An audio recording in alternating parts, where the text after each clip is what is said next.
City में इतना सुंदर रास उत्सव वहां पर हुआ। जितने गोप थे, ग्वाले थे, गोपियां थी, सभी उस रास उत्सव में आए। गोपियों ने इतना सुंदर सुंदर श्रृंगार किया है और भगवान कन्हैया है और गोपियां आस पास हैं और रास उत्सव वहां पर हो रहा है। आज हमारे श्री राम कॉलोनी में श्री राम पथ रोड पर भी ऐसा लग रहा है मानो साक्षात वृंदावन में बैठे हो, गोकुल में बैठे हो और भगवान का रास उत्सव लग रहा है। शरद पूर्णिमा की रात्रि भगवान की इतनी मधुर वेणु का निनाद वहां पर हुआ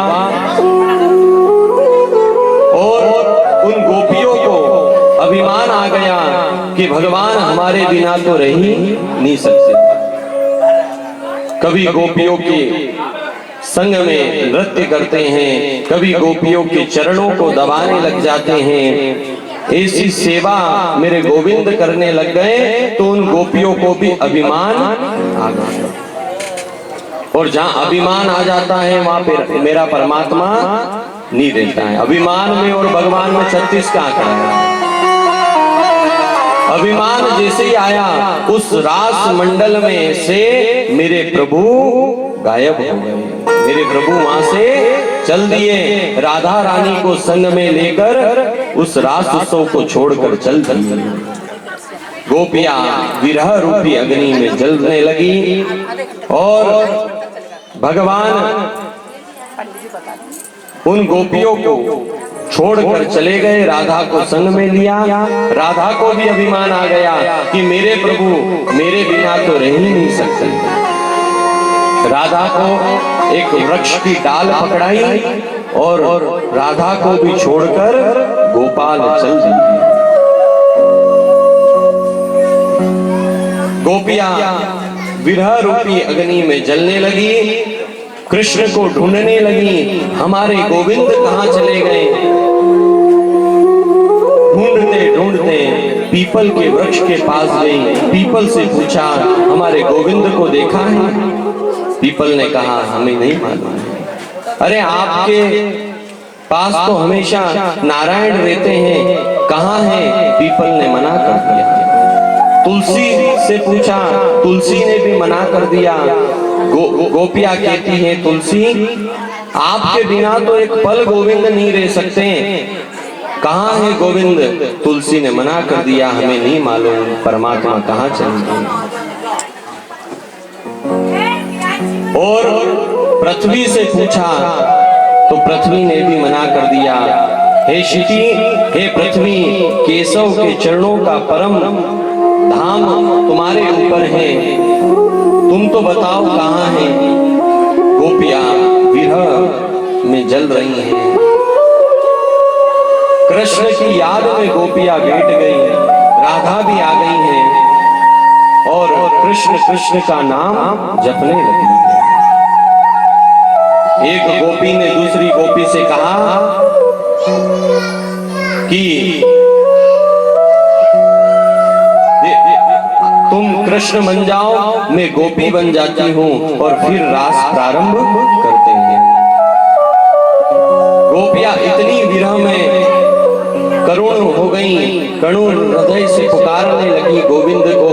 गोपियां खुद ही कृष्ण बन गई और फिर से रास प्रारंभ हुआ है।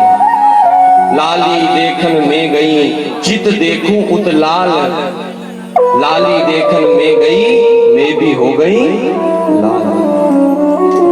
कृष्ण कृष्ण पुकारते पुकारते गोपियां का भाव ऐसा प्रकट हो गया, अपने को ही कृष्ण मानने लगी और रास उत्सव किया। आंखों से अश्रुपात कर रही हैं, मेरे गोविंद कहाँ चले गए? हमने क्या गलती करी? और गोपियों ने बैठे बैठे गोपी गीत गाया है। जयति देहिकं जन्मना ब्रजम शहत इंदिरा सस्वदत्रहि। गोपियों ने कृष्ण की याद में गोपी गीत गाया है। हे गोविंद,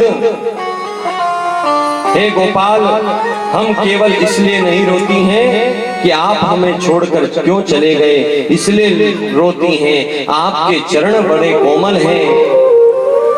और एक बार माखन चुराकर आप भाग रहे थे, हमने आपको कहा था गोविंद भागो मत, धूप बड़ी तेज है, आपके पग जल जाएंगे। इतना प्रेम, इतनी भक्ति गोपियां परमात्मा से करती हैं। गोपियों के मन में बड़ा करुण भाव है। गोपियां कृष्ण को ढूंढ रही हैं। गोपियों का मन बड़ा सुंदर है और मन बड़ा निर्मल है। केवल गोविंद की परमात्मा की स्मरण करने लगी। मेरे गोविंद ने सोचा अब हमें दर्शन देना चाहिए, और मेरे गोविंद उस रास उत्सव में प्रकट हो जाते हैं और फिर से वहां पर रास प्रारंभ हो जाता है। बोलो कृष्ण रास हुआ इतने महीने तक, और केवल गोपियां की एक ग्वाल नहीं। इधर माता पार्वती भी श्रृंगार कर रही है, और मां पार्वती श्रृंगार कर कर रास उत्सव में जाने के लिए तैयार हो रही हैं। भगवान शंकर ने कहा पार्वती तुम कहां जा रही हो? पार्वती ने कहा आज कन्हैया गोपियों के संग में रास लीला कर रहे हैं, रास उत्सव मना रहे हैं, मैं वहां जा रही हूं। भगवान शंकर ने कहा मैं भी चलूंगी। तो भगवान ने कहा कोई भी बिना वहां पर में आ गए हैं, बिरज में आ गए हैं, एक दिन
Radhe Radhe